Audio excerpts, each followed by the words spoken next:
Salut les entrepreneurs! Du coup, aujourd'hui, on est là plus pour une partie vlog parce que du coup, c'est important pour moi de vous faire partager ce que j'ai vécu, ce que je vis et potentiellement du coup la suite. Donc, on va revenir un petit peu en arrière et je vais vous parler aujourd'hui de ma boîte qui s'appelle GMP Formation, qui est domiciliée à Toulouse et on va essayer de reprendre un petit peu comment ça s'est construit et comment j'en suis arrivé là, avec quels choix j'ai eu à faire et surtout aussi peut-être quel mauvais choix aujourd'hui je me rends compte que j'ai fait et qu'est-ce que j'aurais pu faire du coup, pour être un peu mieux. Donc, retour en arrière.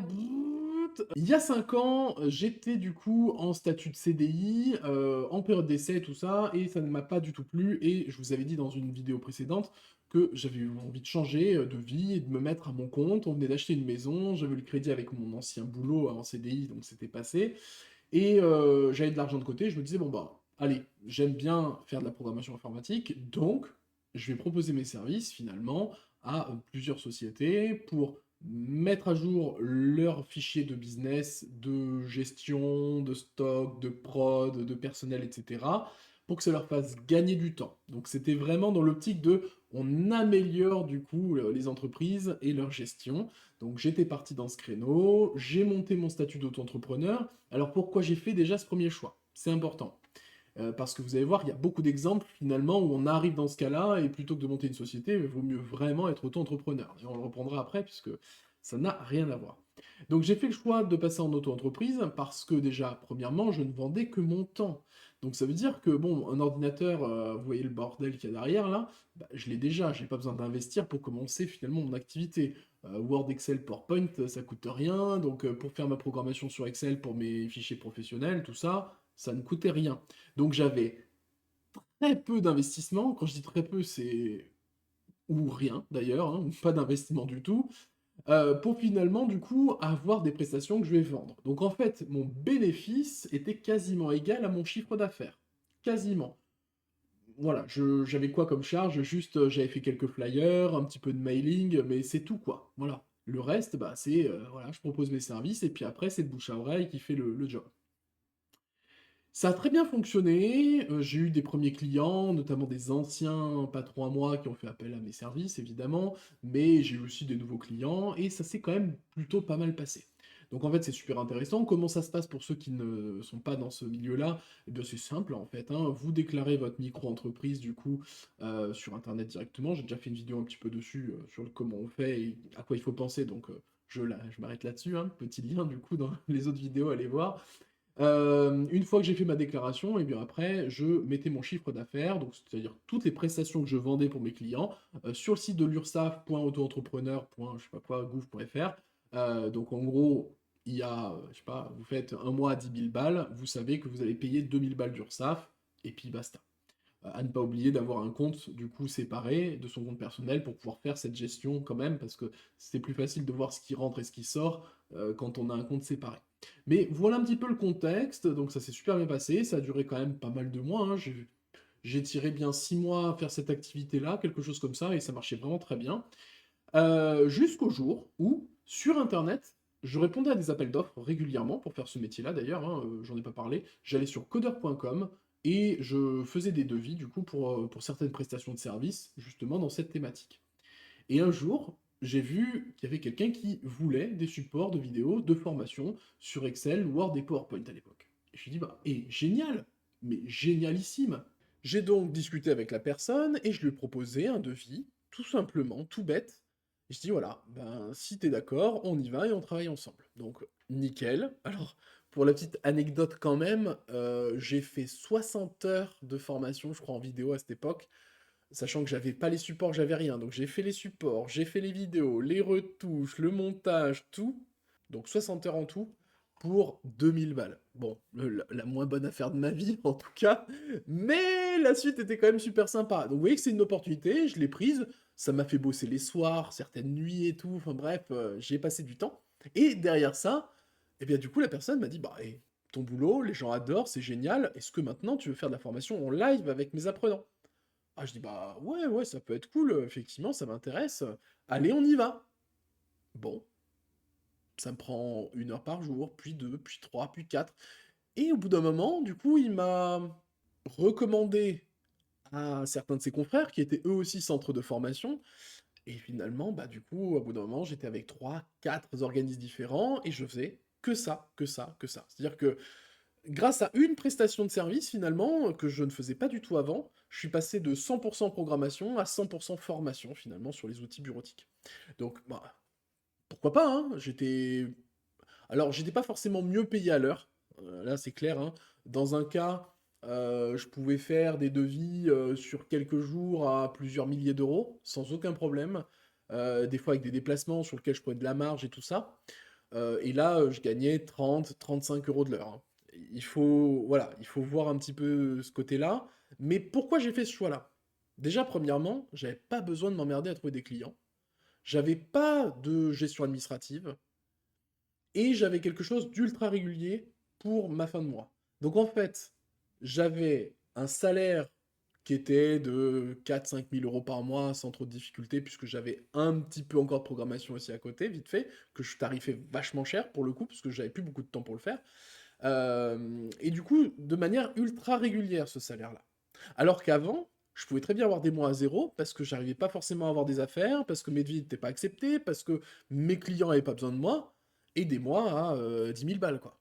Voilà. Donc, voilà. Sur l'année, ça faisait un petit peu dents de scie. Alors que là, j'avais aucune contrainte de salariat, mais avec, du coup, tous les bienfaits de l'entrepreneuriat, quoi. Mais ultra bien géré, puisque j'avais du monde tout le temps, tout le temps, tout le temps, tout le temps. Bon, et c'est jamais très rose, il y a des fois ça se passait mal parce que l'organisation entre les trois sociétés c'était compliqué avec mes dispos, etc. Mais en tout cas, j'avais pas besoin de chercher de clients et ça se passait super bien.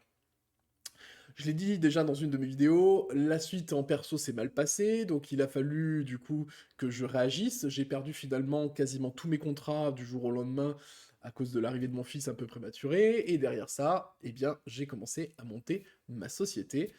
Ensuite, du coup, qu'est-ce qui s'est passé? Eh bien, j'avais mon statut d'auto-entrepreneur, et je me suis dit, bon ben, ok, ce serait bien que je continue, ou alors que j'arrête. Mais il va falloir faire une transition. Il y a vraiment un pont, et soit on y va, soit on rebrousse chemin, et tant pis, on rentre chez soi. Donc là, ça veut dire, en gros, on repart en CDI.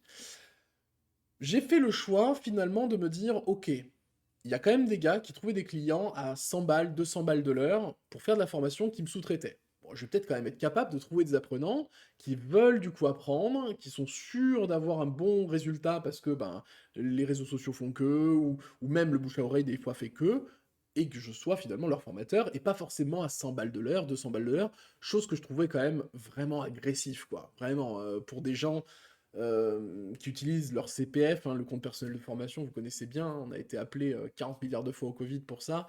Euh, je trouvais que c'était trop cher. Donc du coup, j'ai dit, bah, moi, je vais essayer de le faire en solo à entre 50 et 70 balles de l'heure. C'était à peu près ma target. Donc pas de problème, je commence du coup à demander des certifications pour arriver sur le site du CPF, je monte pas de blanche, alors il y a plein de choses à faire, hein. Administrativement ça prend longtemps. Un dossier classique prend au moins 2 mois, voire 3, et s'il est retoqué, bah ça double. Donc du coup là, moi ça s'est quand même bien passé, je crois qu'en 3-4 mois, j'ai eu mes accès, j'ai pu démarrer mon activité, donc là après il faut trouver des partenaires qui prospectent pour nous, pour récupérer des numéros, on les appelle et on vend notre produit, et puis bon, comme tout un chacun, après, bah, il faut faire l'aspect commercial et tout. Donc je l'ai fait, j'ai monté mes certifications tout seul, j'ai pas monté de réseaux sociaux parce que j'avais pas le temps, mais par contre j'ai trouvé des partenaires du coup pour la prospection tout seul, je faisais les formations, je gérais les facturations, bref. Seul, c'est quand même quelque chose. Mais il n'empêche par contre que j'ai très largement augmenté mon chiffre d'affaires. Mais alors très largement. Pour un nombre d'heures, du coup, bien différent. C'est-à-dire qu'au lieu de faire 8 heures, 22 heures, alors j'exagère un peu, mais il y a vraiment des jours où c'était le cas pour le coup, mais je faisais facilement 8 heures midi, 13 heures, 18 heures tous les jours en full déjà, sans aucune pause, sans rien.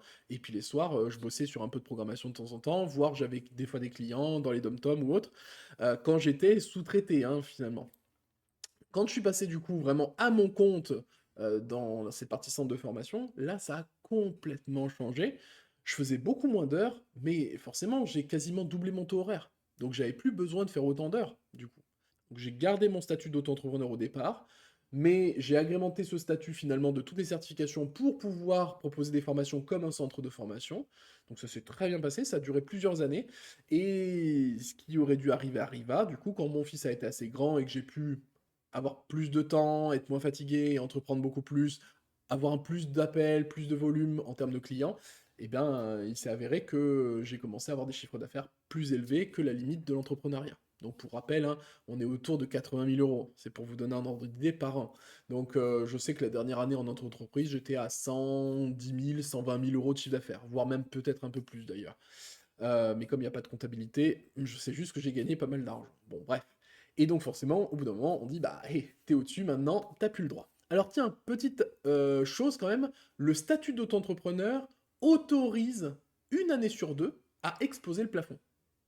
C'est quelque chose qu'on n'a pas forcément à l'idée, mais en fait, il y a une limite, mais on peut aller au-delà de la limite sans perdre son statut d'auto-entrepreneur tous les 2 ans. Bon, bref, moi j'ai fait le choix de ne pas aller dans cette voie-là, j'ai fait le choix de me dire, ok, je fais trop de chiffre d'affaires, il faut que je passe en société, et ça me permettra aussi d'avoir d'autres perspectives. Donc c'est ce que j'ai fait. Il a fallu quand même par contre presque 6 mois pour que je transfère finalement ma certification qui était sur mon statut d'auto-entrepreneur eh bien, au niveau de la société. Et donc là, j'ai pu voir déjà les choses un peu différemment.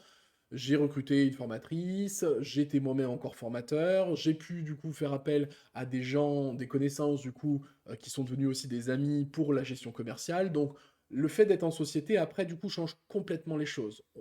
J'ai eu tendance du coup à beaucoup plus déléguer, à me laisser plus de temps pendant mes journées pour l'aspect pédagogique, plutôt que de passer mon temps à appeler des gens et derrière vendre que mon temps du coup en formation tout le temps, tout le temps, tout le temps. Donc aujourd'hui c'est un petit peu différent maintenant, vous avez bien compris. Je vends beaucoup moins mon temps, je vends mon temps et celui d'autres formateurs du coup pour le compte de ma société. Alors, il y a quand même quelques regrets dans cette histoire, parce que là on arrive à peu près au bout, hein. Le premier, du coup, c'est que le statut d'auto-entrepreneur, on se rend pas compte, mais il est super intéressant. Mais alors, un truc de fou. C'est-à-dire qu'on a, bon, en tout cas pour des gens qui font un chiffre d'affaires est égal à leur bénéfice, hein, c'est-à-dire qu'ils n'ont pas de charge entre ce qu'ils vendent et ce qu'ils récupèrent, ils n'ont pas besoin de vendre du matériel à leurs clients ou des choses comme ça. Dans ce cas-là, c'est génial, tu gagnes 10 000 balles sur un mois, tu files 2 000 balles du coup à l'URSSAF, tu gardes 8 000 balles pour toi. À la fin, tu raques au niveau des impôts, évidemment, du coup, puisque tu les récupères en perso directement, donc tu payes de l'impôt, forcément, mais c'est cool, quoi. Tu sais qu'à la fin, t'enlèves à peu près 30% de ce que tu gagnes, et c'est ton net.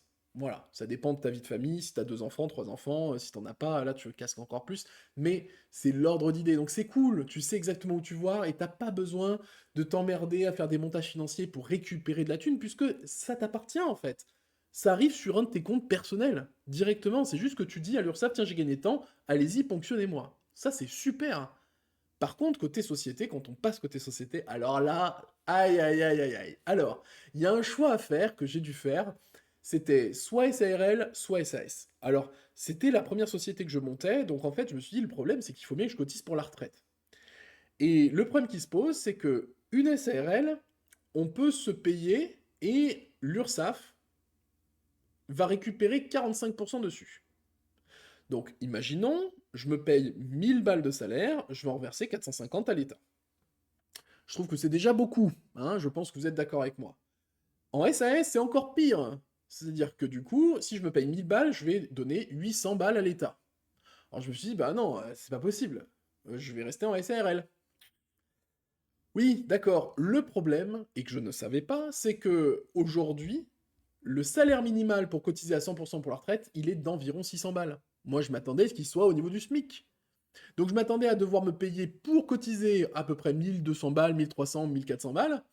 Et vous imaginez bien, 85% de ça à rajouter tous les mois. Donc j'ai dit, bah non, mais jamais. Donc je suis passé côté SARL pour essayer de limiter les coûts de mes salaires. Et en fait, pas du tout. Ça, c'est un gros regret que j'ai eu, c'est que du coup, le statut des SARL, là, me sert pas à grand chose, puisque, un, je paye tous les ans ce statut, et en plus, deux, je paye 45% sur quelque chose qui est pas énorme. En gros, 600 balles, bon, 45%, vous faites le compte, hein, c'est un peu moins de 300 balles, 85%, ce serait à peu près 500 balles. Vous voyez, il y a 200 balles de différence. J'exagère un peu, c'est pas les bons calculs, mais vous les ferez. Et vous voyez, du coup, je me suis dit, bah mince, c'est quand même con. En SAS, il y a quand même. Déjà, c'est gratuit tous les ans. En gros, ce statut fait que on n'a pas autre chose à payer de plus. En plus, derrière, on peut se payer en action, etc. Je me suis dit, c'est dommage parce qu'il y a beaucoup de centres de formation qui ont fait le choix de passer en SAS et moi, j'avais fait le choix plutôt pour la partie salaire en SARL parce que j'étais tout petit. Bon, voilà, ça, c'est deux regrets. Mais à un moment donné, bon, on n'a rien sans rien, il faut bien faire un choix. Mais en tout cas, c'est deux regrets que j'ai eu personnellement. Le premier, c'est que forcément, ben, après, on touche plus grand-chose, hein. On passe de... Je me faisais des mois quand j'étais auto-entrepreneur, le plus gros mois que j'ai dû faire, c'est 20 000 € dans le mois, du coup, quand même. Alors que là, en société, bah là, c'est plus la même chose. Pour se payer, eh ben voilà, j'ai un salaire de 600 balles par mois. Et à côté, par contre, je me paye tout, hein, évidemment, hein. Mais voilà, par mois, c'est quand même différent. Alors, il faut savoir qu'il y a plein de choses à mettre en place pour pouvoir quand même récupérer de sa société quand même un peu de cash. On peut se louer son bureau, comme je fais là aujourd'hui, hein. Ça, c'est quelque chose que je me loue. C'est-à-dire que moi-même, je me loue à ma société, du coup, une partie de ma maison. On peut mettre les factures, on peut mettre plein de choses du coup dans la société, donc ça me permet aujourd'hui d'avoir entre 2 et 2500 balles quand même par mois, c'est l'ordre d'idée, mais c'est quand même bien différent par rapport à ce que je pouvais toucher quand j'étais auto-entrepreneur, parce que ça arrive directement dans sa poche et on se pose pas de questions. Voilà. Donc c'est bien d'avoir un petit peu cette vision des choses. Je voulais vous donner cet aspect-là sur ma société principale, celle qui me fait vivre aujourd'hui, depuis maintenant d'ailleurs bah, quelques années, et qui maintenant va pouvoir se scaler, puisque bah, j'ai sous-traité toute la partie commerciale et la partie pédagogique. Et bien du coup, bon, il y a des choses qui font qu'on a maintenant du e-learning et tout ça, donc je ne vends plus que de mon temps, je vends aussi du temps qui est dans les vidéos, mais en plus, derrière ça, bah, si j'ai des formateurs, je peux faire travailler mes formateurs, et moi, ça me laisse du temps pour développer le business, aller chercher des partenaires, aller chercher des entreprises, etc., qui vont nous permettre, bah, du coup, de faire bosser ces formateurs.